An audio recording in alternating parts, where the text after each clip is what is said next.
अगर हीमोटॉक्सिन जहर इतना तेज होता है कि ये ब्लड को क्लॉट करता है, अगर इसी ब्लडवे को हम आप हल्का कर दोगे, ब्लडवे को हल्का कर दोगे, खूनवे को फीका कर दोगे, तो ये रिएक्शन फीका होने लगेगा। फीका होगा तो जहां आपकी लाइफ 1 घंटे की थी वहां आपकी लाइफ 2 घंटे की हो जाएगी, यानी कि 1 घंटे की मात्रा हो जाएगी। तो किडनियां देखता रहेगा भाई साहब ब्लडवा कैसे इतना हल्का हो चुका, इसको तो ऐसे इतना हल्का तो नहीं होना चाहिए था, तो जैसे नहरक पानी बह रहा है, इसको नदी के पानी जैसा बहना चाहिए था। तो देखेगा अभी सांप ने काट लिया, डंक मार दिया, या आपने कहीं जहर पी लिया, या अचानक से आपने भूल से कोई दवा खा ली ऐसी जो रिएक्शन करके जहरीली दवा थी, तो आपके अंदर में जब रिएक्शन होने लगता है, आपको उसके लक्षण दिखने लगते हैं, तो आप सीधा डॉक्टर के पास जाते हो। तो डॉक्टर के पास जाते हो तो डॉक्टर क्या करता है, सबसे पहले आपको लिटा के सीधा सलाइन ठोंकता है। सलाइन यानी कि ग्लूकोज ठोंकता है। ऐसा क्यों करता है, व्हाट इज़ द रीज़न, यानी कि ग्लूकोज चढ़ाने का कारण क्या होता है कि वो डायरेक्ट आपको ग्लूकोज चढ़ाता है। पहले सुई दवा कुछ नहीं करेगा, वो सीधा लेके जाएगा लिटा के, बस तुरंत ग्लूकोज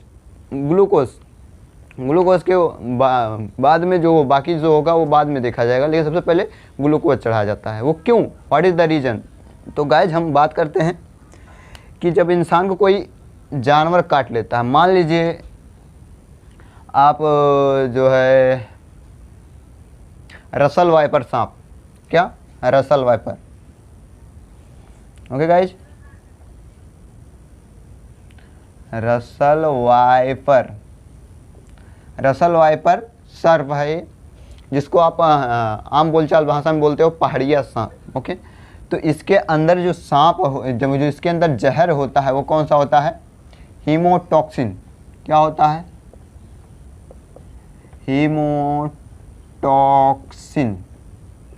हीमोटॉक्सिन जहर होता है। ओके, अब ये जहर,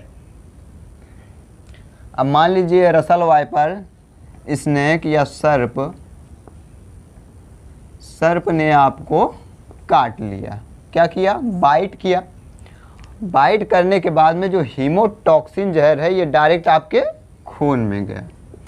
किस में गया, खून में। अब ये खून के कांटेक्ट में आया। अब खून के कांटेक्ट में आते ही अपना क्या किया, रिएक्शन चालू किया। क्या किया, क्रिया चालू किया। क्रिया चालू किया मतलब ये पानी बनाने का क्रिया चालू किया। अब इस क्रिया के दौरान क्या हुआ, खून का थक्का जमना। क्या हुआ, खून का थक्का जमना, यानी कि ये थक्का बन चुका। ओके, अब देखिए यहाँ रसल वाइपर सर्प ने बाइट किया। बाइट करने के दौरान पे हीमोटॉक्सिन जहर किस में इंजेक्ट किया, आपके खून में इंजेक्ट किया। अब खून में हीमोटॉक्सिन प्लस खून दोनों रिएक्शन करने लगे, तो रिएक्शन के बाद थक्का बनने लगा किसका, खून का। अब यहाँ पे जब खून का थक्का बनने लगा तो क्या हुआ, नसें आपकी जाम होने लगी। क्या होने लगी, नसें ब्लॉक या जाम होने लगी। ओके, तो नसें जाम होने लगी। अब यहाँ पे रीजन क्या है, देखो सिंपल सा है। अगर आपको डायरेक्ट लेके जाते हैं, लेटाते हैं, आप डायरेक्ट जाते हो हॉस्पिटल जाते हो, डायरेक्ट ग्लूकोज या सलाइन क्यों चढ़ाता है डॉक्टर, यहीं पे देखिए सिंपल सा है। यहाँ पे रसल वाइपर ने काटा, हीमोटॉक्सिन जहर आपके खून में गया, खून से क्रिया करना स्टार्ट किया, क्रिया करने के बाद में थक्का बनाना स्टार्ट किया और आपकी नसों में जम गया। अब आपकी नसों में जमने के बाद में क्या होगा, आपकी मौत। क्या होगा, मौत होगी। ओके, तो यहाँ पे इतना प्रोसेस होता है आपकी मौत के लिए। अब यहाँ पे आपकी मौत हुई तो डॉक्टर ग्लूकोज क्यों चढ़ाता है या सलाइन क्यों चढ़ाता है गाइज, जैसे ये सांप ने काटा तो ये क्या था, जहर जो था, जहर गाढ़ा था। क्या था, गाढ़ा। ओके, अब ये जहर क्या किया, खून में इंजेक्ट हुआ, मिला। अब ये खून भी क्या था, अपने एक फॉर्म में था, ना ज़्यादा लिक्विड में था ना ज़्यादा गाढ़ा था।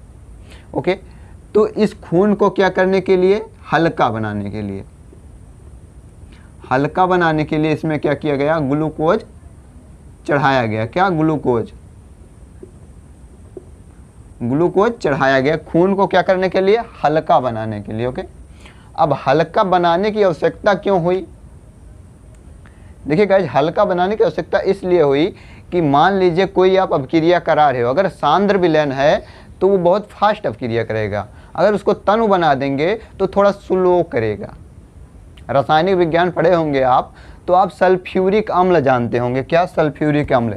H2SO4। क्या? H2SO4, ये होता है सल्फ्यूरिक अम्ल, जिसको बोलते हैं सल्फ्यूरिक एसिड।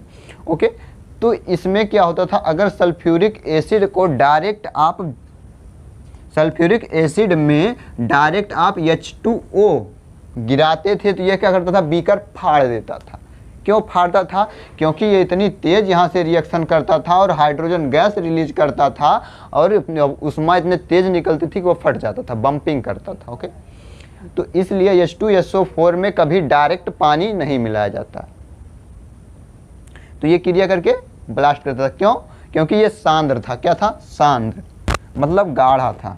ओके, यानी कि फुल 90% रीच एकदम शुद्ध था। अगर यहीं पे हम इस सल्फ्यूरिक अम्ल को कितने परसेंटेज कर देते हैं, ये 90% रीच था। ओके, अगर यहीं पर हम H2SO4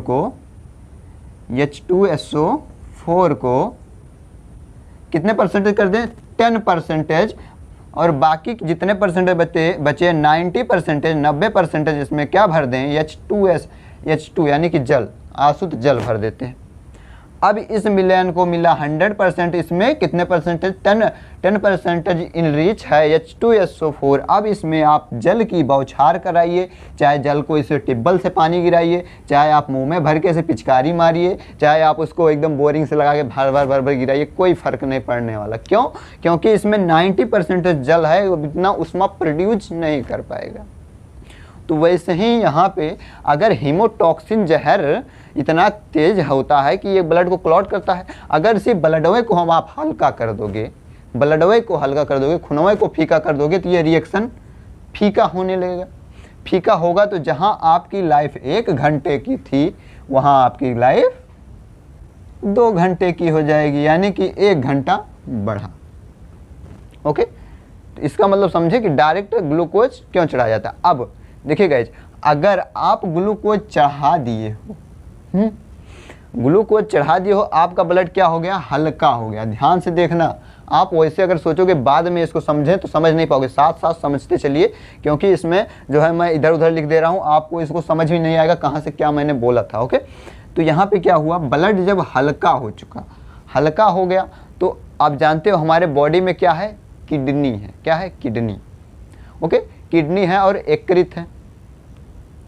अब इन दोनों का काम क्या होता है, अशुद्धियों को साफ करना। किडनी जो है हमारे ब्लड से अशुद्धियों को साफ करता है, विषाक्त चीज़ों को निकालता है।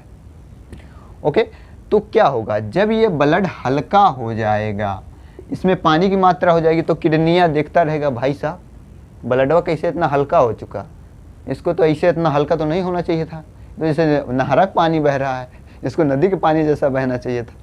तो देखेगा अबे पानी इसमें कहाँ से आ रहा है, तो ये क्या करेगा, धीरे धीरे इसको फिल्टर करना स्टार्ट करेगा। किसको? इसी पानी को, जो ग्लूकोज आपको चढ़ाए। ग्लूकोज में क्या होता है यार, H2SO मतलब H2 होता है, वो भी हॉट जल यानी कि आशुद्ध जल जिसको बोलते हैं, वो होता है, डिस्टिल वाटर होता है। ओके, तो ये क्या करेगा, इसको जो है प्यूरिफाई करने लगेगा, ब्लड को साफ करने लगेगा, साफ करने लगेगा। अब साफ करेगा तो यहाँ पे देखिए पानी को बाहर निकाल रहा है। अब पानी के साथ साथ में क्या हो गया, ये हीमोटॉक्सिन जहर, क्या हुआ, हीमोटॉक्सिन जहर इस ग्लूकोज के साथ में किडनी में आने लगा। अब किडनी क्या किया, इसको भेज दिया भाई साहब किसके पास, लीवर के पास। अब लीवर के पास एक ऐसी शक्ति होती है कि ये घातक पदार्थों को सरल पदार्थों में विभक्त कर देता, तोड़ देता है। जैसे कि हम लोगों के अंदर में क्या बनता है, अमोनिया। अमोनिया बहुत घातक पदार्थ होता है, उसको तोड़ के यूरिया में चेंज कर देता है लीवर, यकृत जिसको बोलते हैं। तो वैसे ये क्या करेगा, हीमोटॉक्सिन को धीरे धीरे कन्वर्ट करता हुआ करेगा और उसके बाद में यूरिन के माध्यम से बाहर कर देगा। तो यहाँ पे क्या हुआ, ग्लूकोज चढ़ाने का सीधा सा मतलब है हीमोटॉक्सिन को कम किया, इसके विषाक्तता को कम किया, ब्लड को हल्का किया, रिएक्शन धीमा हुआ और हमारी नसें जमी नहीं है, इनकी नसों में खून क्लॉट नहीं हुआ, नसें ब्लॉक नहीं हुई और ये थक्का भी बहुत कम हुआ और क्रिया स्लो हो चुकी, मंद हो चुकी और ये धीरे धीरे करके हमारा किडनी इसको प्यूरिफाई करता गया। अब और हम बच गए लास्टली। लेकिन इसमें देखते होंगे जब ग्लूकोज चढ़ाता है डॉक्टर तो हमेशा चढ़ता ही रहता है। ओके, तो वहाँ पे क्या करता है, ग्लूकोज में कोई दवा डाल देता है। अब जो दवा डालता है ग्लूकोज में वो दवा ये होती है कि मान लीजिए हमको सांप काटा, डॉक्टर को पता चला रिसर्च करने के बाद में, ब्लड का सैंपल चेक करने के बाद में पता चला कि हाँ इसमें हीमोटॉक्सिन जहर है। ओके, तो वो क्या करता है, हीमोटॉक्सिन का जहर का एंटीडोज, क्या एंटीडोज ग्लूकोज में कर देता है इंजेक्ट। अब जान लीजिए जहर को जहर ही काटता है, जैसे कि आप लोग जानते हो लोहे को लोहा काटता है।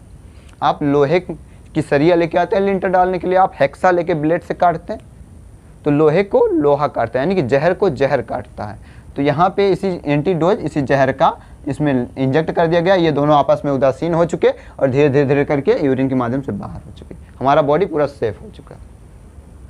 ओके, तो अगली वाली वीडियो में हम ये बात करेंगे जो एंटीडोज होता है, एंटीडोज वो बनता कैसे है।